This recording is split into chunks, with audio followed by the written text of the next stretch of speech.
Hello coders, welcome back to our C plus plus programming series. आज की video में यार बात करने वाले हैं कंस्ट्रक्टर एंड डिस्ट्रक्टर के बारे में। काफी इंपॉर्टेंट रोल प्ले करता है हमारा कंस्ट्रक्टर एंड डिस्ट्रक्टर।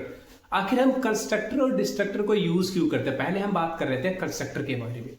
देखो, जब भी हम कोई भी क्लास बनाते हैं, ठीक है, तब एक ना कंस्ट्रक्टर तो automatic default by default call होता ही है, एक फंक्शन होता है, बेसिकली एक फंक्शन ही होता है। अब मैं एक पर ना कोड के साथ में लिख लेता हूं ताकि आपको आसानी से समझ आ जाए। ठीक है, पहले कंस्ट्रक्टर की तरफ हम बढ़ेंगे तो एक काम करते हैं हम, क्लास स्टूडेंट नाम कोई क्लास बना लेता हूं मैं सिंपल एक। ठीक है, अब कंस्ट्रक्टर जो होता है ना वो एक फंक्शन की तरह ही होता है, बट वो क्या होता है कि जब भी हम किसी क्लास का एक ऑब्जेक्ट क्रिएट करते हैं उसी वक्त बाय डिफॉल्ट वो फंक्शन कॉल हो जाता है ऑटोमेटिकली अपने आप। ठीक है, वो होता है आपका कंस्ट्रक्टर। और कंस्ट्रक्टर बनता कैसे है? जो आपकी क्लास का नाम है वही आपका कंस्ट्रक्टर का नाम होता है। बेसिकली देखो, ये स्टूडेंट है और स्टूडेंट ये फंक्शन कॉल हुआ। अब देखो, मैं इसके अंदर ना नाम लिख देता हूं, संदीप, मेरा नाम लिख देता हूं संदीप कारीवाल। डन, ये लिख देता हूं।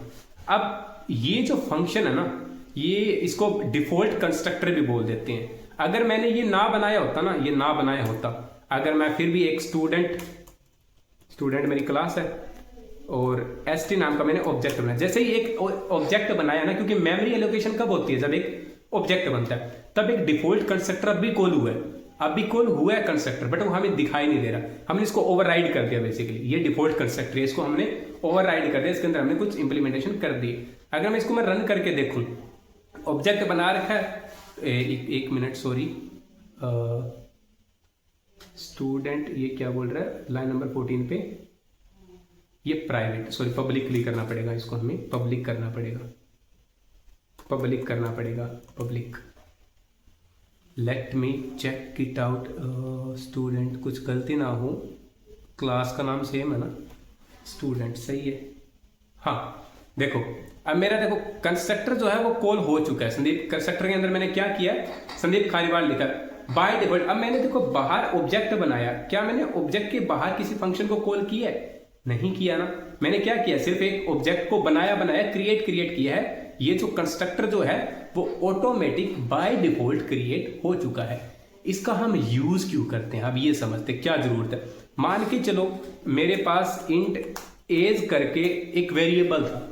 मेरे को क्या करना है कि जब भी मैं एक ऑब्जेक्ट बनाऊं उसी वक्त किसी वेरिएबल को इनिशियलाइज कर दूं किसी वैल्यू के साथ, इसीलिए हम कंस्ट्रक्टर का यूज कर देते हैं। अब एग्जांपल के तौर पे, जैसे मैंने कंस्ट्रक्टर ऑब्जेक्ट बनाया, मैं इसके अंदर 24 पास आउट कर देता हूं।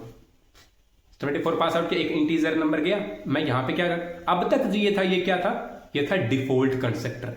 जैसे ही मैंने इसके अंदर एक पैरामीटर लिया इंट एज के नाम से, अब ये बन गया पैरामीटराइज्ड कंस्ट्रक्टर। ठीक, अभी इसमें मैं क्या कर सकता हूं, अब मैं ये भी कर सकता हूं कि एज इक्वल्स टू एज, ये भी कर सकता हूं। सिंपल सी चीज है कि इस एज के अंदर मैंने क्या डाल दी।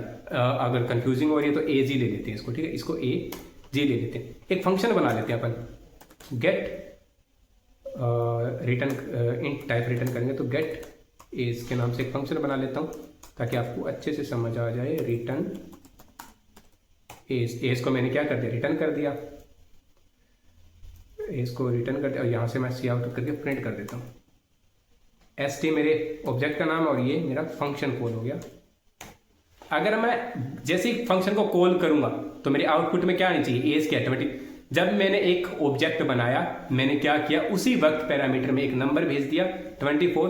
पैरामीटराइज कंस्ट्रक्टर ने क्या किया, उसको इस एज को मेरी एज नाम के वेरिएबल को इनिशियलाइज कर दिया ऑटोमेटिक, है ना। फिर मैं इसको सिर्फ गेट कर रहा हूं तो मैं देखूं 24 मेरे आउटपुट में आता है क्या।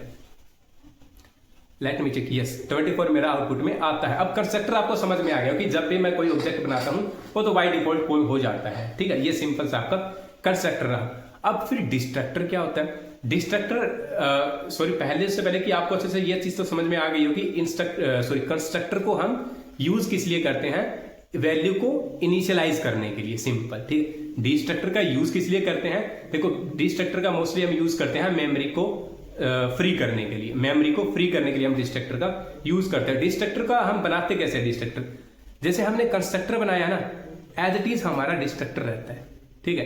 बट इसके अंदर जो बस बात है कि इसके अंदर जो है ना टिल्ड साइन का यूज कर लेते हैं, हमारे टिल्डा जो साइन होता है उसका यूज कर लेते हैं। ये हमारा डिस्ट्रक्टर है, ये ऊपर वाला हमारा कंस्ट्रक्टर है क्लास के नाम के साथ, ये हमारे क्लास के नाम डिस्ट्रक्टर है। इसके आगे जो हमारा टिल्डा साइन यूज हो रखा है इसको मैं लिख देता हूं